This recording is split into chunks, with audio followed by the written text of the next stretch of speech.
Catherine Perret, la loi instaurant le pass sanitaire semble avoir encore plombé le climat social au cœur de l'été par des mobilisations significatives. Comment qualifiez-vous ce qui est en train de se jouer? Effectivement, hein, on a un sujet sanitaire qui a occupé tout l'été. D'abord, en premier lieu, moi j'ai envie de rappeler que la CGT, elle est favorable à la vaccination. Et que très tôt, la Confédération, l'hiver dernier, s'est engagée pour expliquer aux salariés les enjeux en matière de vaccination et en matière de santé publique.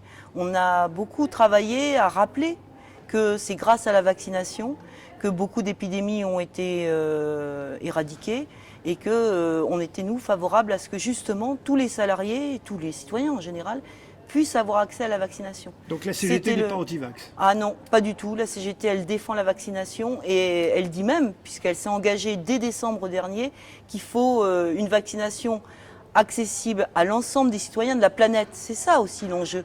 Il ne faut pas qu'on raisonne franco-français. C'est un petit peu ce qu'on essaye de nous dire cet été là, en parlant de la France au milieu de l'Europe. Nous, ce qui nous intéresse, c'est la planète.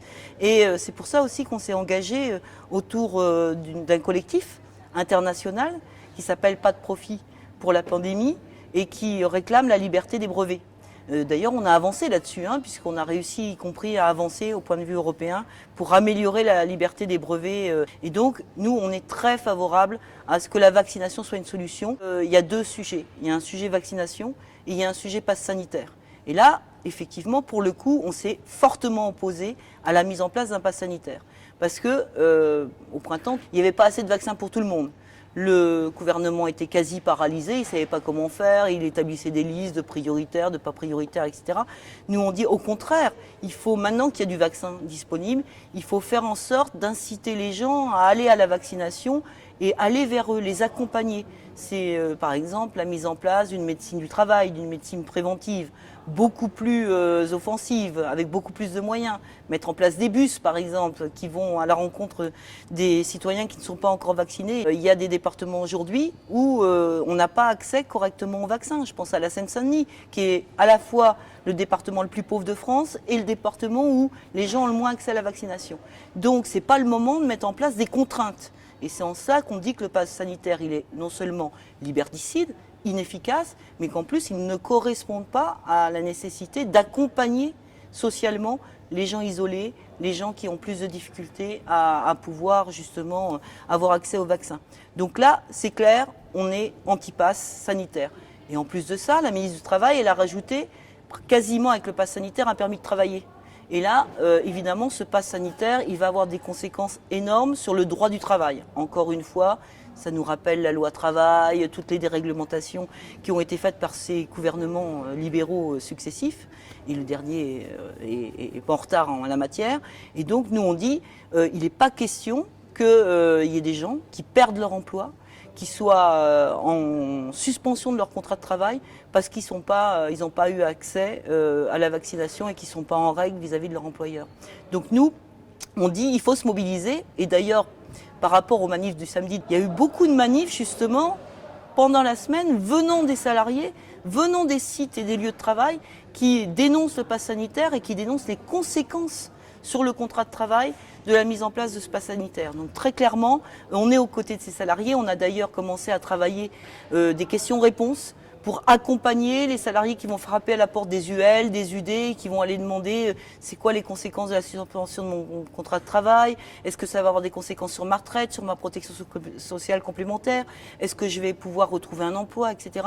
Donc là, on est très aux côtés des salariés qui vont être victimes de ça. On a d'ailleurs commencé, hein, parce que par exemple le Conseil d'État a censuré les suspensions de contrat pour les travailleurs précaires, qui était prévu au départ dans la loi, grâce à des interventions comme celle de la CGT, qu'on dit qu'il n'est pas question que les intérimaires, que les saisonniers aient une suspension de leur contrat de travail parce qu'ils n'ont pas le pass sanitaire. Donc très clairement, anti-pass sanitaire, mais il ne faut pas faire l'amalgame entre anti-vax et pass sanitaire. Et je termine en disant que la CGT, elle ne manifeste pas sur n'importe quoi avec n'importe qui. Les gens qui noyautent un certain nombre de ces manifs le samedi, ils font partie de l'extrême droite. Tout le monde le sait. On a vu des affiches qui sont extrêmement choquantes, antisémites, racistes. qui sont contraires aux valeurs de la CGT. Donc ça, c'est pas possible aujourd'hui de manifester avec ces gens-là. Je rappelle quand même que le Rassemblement national, c'est un des premiers partis qui a dit qu'il fallait interdire les syndicats et singulièrement interdire la CGT. Donc ces mouvements noyautés par l'extrême droite, c'est des manifs emmenés à des fins politiques, idéologiques, qui ne peuvent pas être considérés par la CGT. Par contre, bien sûr, partout, et les soignants ont déjà commencé, il y a beaucoup de manifestations devant les hôpitaux aujourd'hui. Par contre, partout où la CGT peut dénoncer la mise en place du pass sanitaire et également l'obligation vaccinale pour les soignants, pour lesquels nous ne sommes pas favorables non plus, parce qu'on a fait travailler les soignants pendant des mois et des mois alors qu'ils étaient malades ou positifs, parce qu'il n'y avait pas assez de personnel dans les services, je pense aux EHPAD en particulier, et on les faisait quand même travailler malades. Là, on n'avait pas peur qu'ils soient contaminants. S'ils étaient en arrêt maladie, le service ne pouvait pas fonctionner, on ne pouvait pas accueillir les malades. La CGT, elle a dû écrire au ministre de la Santé, Véran, pour dire que c'est un scandale de ne pas permettre aux soignants de s'isoler quand ils ont un test positif. Et aujourd'hui, on voudrait les stigmatiser. Donc non, ça, on n'est pas pour l'obligation vaccinale des soignants. Mais par contre, il semble qu'il faille, au contraire, développer l'accès à la vaccination pour tous les citoyens. Je rappelle quand même, les soignants, ils ont payé un lourd tribut à la crise. Ils n'ont pas eu de reconnaissance. On sait le peu d'avancées qu'il y a dans le Ségur, peu de reconnaissance, stigmatisation, ils sont à bout. Certains d'ailleurs annoncent qu'ils vont quitter l'hôpital de manière massive. Et donc on est aux côtés des salariés, et en particulier les salariés emmenés par la CGT qui manifestent la semaine sur leur lieu de travail. Alors, cette tension autour du pass sanitaire, est-ce qu'elle nous éloigne des sujets que les organisations syndicales ont mis de façon unitaire à l'agenda de la rentrée? Entre autres, les réformes des retraites, de l'assurance chômage, l'emploi, les services publics, la fin des aides Covid, etc. Moi, j'ai un peu l'impression que le gouvernement, il surfe sur le fait qu'on occupe les gens avec la crise sanitaire, avec les annonces de 3e, 4e vague, etc. Et qu'effectivement, quelque part, ça arrange bien les politiques qui commencent à rentrer d'ailleurs en campagne électorale, donc qui ont envie de parler d'autre chose, et que ça permet de ne pas parler des choses qui intéressent vraiment les Français.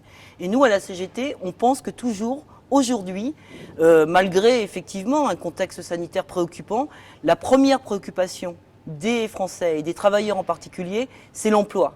C'est l'emploi, et l'emploi corrélé au salaire. Alors, je vais prendre des exemples précis. Les questions d'emploi, elles ont pas disparu des têtes. Il y a aujourd'hui énormément d'entreprises qui sont en péril. Elles sont en péril notamment dans le secteur de la métallurgie, où on annonce une situation dans les entreprises de la métallurgie qui va être catastrophique à la rentrée. Déjà, un certain nombre d'entreprises sont menacées de fermeture. Il y a déjà une très forte montée de la précarité, parce que cette crise, elle est aussi utilisée par ceux qui nous gouvernent comme un outil de flexibilité, de déréglementation de l'emploi, et donc il y a une montée forte de la précarité. Les jeunes en sont les premières victimes. Donc l'emploi, c'est me semble-t-il, un sujet de rentrée sociale. Et corrélé à l'emploi, il y a les salaires. Les salaires, c'est une question. Il y a des gens qui ont été des mois au chômage partiel avec des pertes de revenus très importantes. On a vu aussi que ça avait y compris eu des conséquences sur les départs en vacances qui sont bien moins importants cet été que les années précédentes. Je rappelle que quand même, aujourd'hui, il y a plus de 50% des Français qui n'ont pas les moyens de partir en vacances. Mais quand on était au chômage partiel, quelquefois, comme dans le secteur du commerce ou de la restauration, pendant des mois, le budget de la famille a été fortement amputé. Et donc il y a eu cet été beaucoup de mouvements dans les boîtes réclamant des augmentations de salaire. Et je vais reprendre un dernier exemple, puisque nos patrons, le maire, le président de la SCPME dit partout, il n'y a plus de salariés qui veulent bosser dans la restauration, dans l'hôtellerie, dans le commerce, et la crise, etc. Il faut se poser la question, pourquoi il y a des dizaines de milliers de personnes qui ont abandonné ce secteur-là?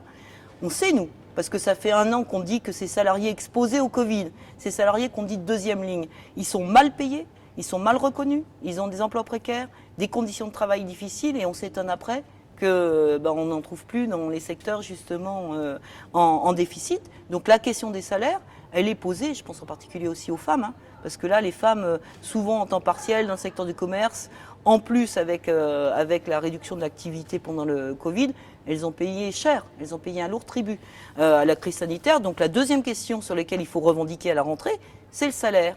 Et quand on parle emploi, salaire, forcément ça nous amène tout de suite aux questions de protection sociale. Et donc là, il y a 2 gros enjeux de rentrée sur lesquels la CGT va être extrêmement vigilante et extrêmement offensive. La première, c'est évidemment la poursuite de la réforme de l'assurance chômage. Alors on sait que grâce à la CGT et d'autres, on était très unitaires sur cette question-là, on a réussi à faire tomber l'application au 1er juillet du décret sur l'assurance chômage, mais ils reviennent à la charge.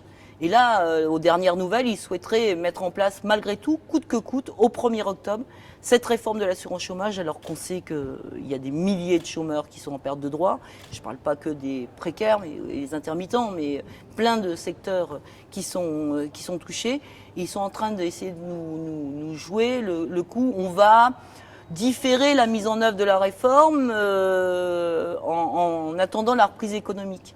Et comme par hasard, il y a une petite musique du ministre de l'économie en ce moment qui dit « tout va bien, la croissance est au rendez-vous, ça reprend, etc. » Tout ça, ça prépare évidemment des nouvelles régressions. Puis le deuxième sujet, c'est évidemment la retraite. Et la retraite, c'est quasiment une agression qu'a fait Macron lorsqu'il a parlé aux Français le 12 juillet dernier, en annonçant qu'il voulait quand même faire une réforme des retraites et éventuellement donc exiger des Français d'avoir plus de trimestres pour pouvoir partir avec une retraite à taux plein. Donc visiblement, la semaine prochaine, il y a des rencontres à Matignon qui sont programmées. Il semble qu'ils veulent remettre la retraite sur le tapis. On l'a dit, et on le dit là aussi très unitairement. Ça va m'amener d'ailleurs à nos objectifs de rentrée de mobilisation. Il n'est pas question que cette réforme des retraites soit remise sur le tapis. Que ce soit d'ailleurs pour l'ensemble des salariés comme pour la suppression des régimes spéciaux, parce que ça aussi c'est mis sur la table. On a travaillé cet été avec l'ensemble des organisations syndicales avec qui on a lutté contre la réforme des retraites Macron. Et donc on va appeler à une mobilisation, grève et manifestation le 5 octobre en appelant à la fois sur l'emploi, sur la question de la protection sociale et puis également, parce que c'est aussi extrêmement important, sur les questions des services publics. Donc la rentrée va être offensive, la rentrée elle est sociale et effectivement le pass sanitaire est un peu là pour nous faire oublier que les mobilisations elles sont devant nous.